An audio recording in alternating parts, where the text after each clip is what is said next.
You are about to read the true story of Father Christmas. Yes, Father Christmas. You may wonder how I know the true story of Father Christmas, and I will tell you that you shouldn't really question such things. Not right at the start of a book. It's rude for one thing. All you need to understand is that I do know the story of Father Christmas, or else why would I be writing it? Maybe you don't call him Father Christmas. Maybe you call him something else. Santa or Saint Nick or Santa Claus or Sinterklaas or Kris Kringle or Pell Snickle or Papa Noel or strange man with big belly who talks to reindeer and gives me presents. Or maybe you have a name you've come up with yourself just for fun. If you were an elf, though, you would always call him Father Christmas. It was the pixies who started calling him Santa Claus and spread the word just to confuse things in their mischievous ways. But whatever you happen to call him, you know about him, and that's the main thing. Can you believe there was a time when no one in the world knew about him? A time when he was just an ordinary boy called Nicholas, living in the middle of nowhere, or the middle of Finland, doing nothing with magic except believing in it?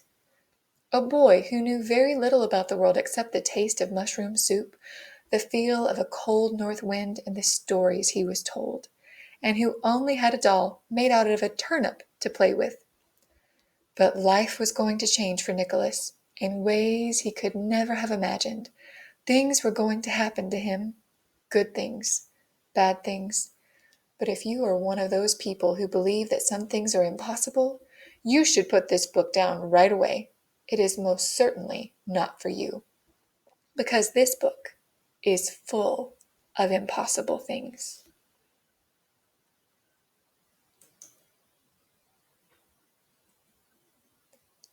Are you still reading the book? Good. Elves would be proud. Then, let us begin. A woodcutter's son. Now, Nicholas was a happy boy. Well, actually, no. He would have told you he was happy if you asked him, and he certainly tried to be happy, but sometimes being happy is quite tricky.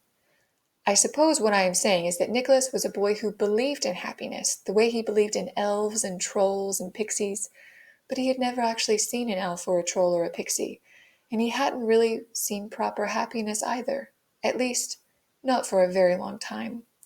He didn't have it that easy. Take Christmas.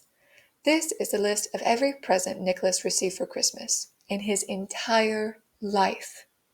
A wooden sleigh, a doll carved out of a turnip. That's it.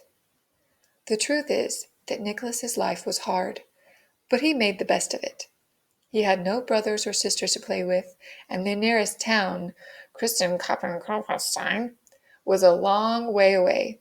It took even longer to get to than it did to pronounce.